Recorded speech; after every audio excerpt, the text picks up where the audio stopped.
The 156 is a pretty challenging target, but I'm going to give you a few tips to make it through. Hey everyone, Derpy here, and welcome back to another Battle Pirates video. It doesn't matter where you start this target from, you'll always spawn right in the center. I like to move to the outside, get away from this thing, and back out to the outside where I can play around with the oil slicks as quickly as possible. I just move forward here, park on this first oil slick, and things tend to work out really well here. And this leads me to tip number 1. Always make sure that these enemy ships are in your left and right firing arcs. This is because you have your countermeasures, which work great, and you also have your special X1 weapon, which also works great to kill things.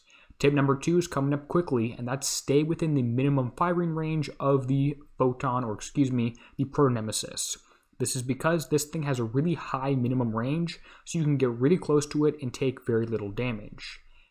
And then as well as with these Proto-Nemesis, make sure you don't engage one from directly behind. Always make sure you're charging directly at it. For example, this one below me, if I loop around from the back, I'm going to be in for a very sad day. I'm going to leave that tip for later, almost till the end, so I can engage it in a more friendly manner. Tip number 3 is to always move perpendicular to these Nighthawks. This is because, especially these smart torpedoes, those are the things you want to move perpendicular to. Because they track you, but they have a really slow turn speed, so if you move perpendicular to them, you can make them miss. Pretty easy there. If I run parallel to this one directly towards it, I'll be sad, but if I go sideways and dodge it, I'll be much less sad because it does way less damage to me, meaning 0. And those smart torpedoes can be quite damaging.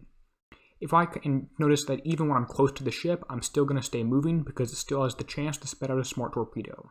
Once it's clearly missing, you can stop, but that's pretty nice. So those were a few things there, and I'm going to combine them again, and this almost has to be instinctive. You have to try and drive like that. Keep the ships in the left and right firing arcs, and you take no concussive damage from any of these hunters. Then with the Proto-Nemesis, you want to be moving directly towards it and get within its minimum firing range really quickly. For that reason, instead of approaching it from the side, I'm going to loop around and approach it from the front.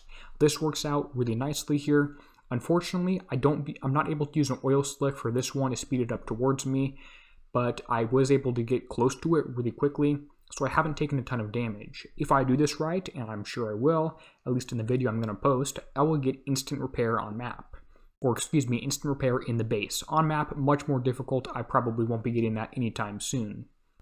I am messing up a little bit here because these Apex Hunters were getting close inside my minimum firing range, which is definitely not ideal. You could see that one got really close to me. If I have 1% concussive damage taken or resisted, that's probably where that's from. Let's go back to the tip number 3 about the torpedoes. These things will fire. I'm going to make sure I'm moving perpendicular to them when they are firing, and hopefully off the ice field because that slows me down way too much. They will go here, and also make sure you stay away from these things because when they're serviced, they do a lot of damage to you. You can either kite them, stay at max range, or you can just wait till they go underwater and charge in immediately at that point. Moving perpendicular, and I can stop because it's obviously missed. At this point, it's surfaced, so I can go ahead and kill it as soon as it goes underwater, which is right now, and hopefully it dies before it comes back up, which it pretty much always does if you time it roughly accurately. Notice the smart torpedo spawned when I was right close to it, which means I almost took some damage, but I didn't because I was still moving perpendicular to it. There's the final Proto-Nemesis hole we talked about, and I'm going to loop around in front of it, so it is going towards me, and that's going to be the target. We're also going to make sure to check the damage, battle report, build, all that fun stuff, because there are a few things I want to highlight out of there. And then be aware you do have to go ahead and kill these oil rigs, which is kind of annoying. I wish you didn't have to, but they're there for probably so you can maybe auto it without taking a whole ton of damage. I don't expect them to be very useful. I would not auto this target if I were you, unless you have a pretty big wallet. Alright, as you can see, there is no concussive damage taken or resisted, which probably means I got lucky on the evade or the countermeasures there. Most of the incoming damage was from concussive, and I evaded or countermeasured all of that. And then a little bit of explosive damage taken, and of course all my damage was concussive. Looking at the battle report, this is again 14 minutes of repair, the same as the 154. Here's the build I'm using, and it should be in the Google Doc in the description below. Notice that I have 2 of each armor, but I took all explosive damage.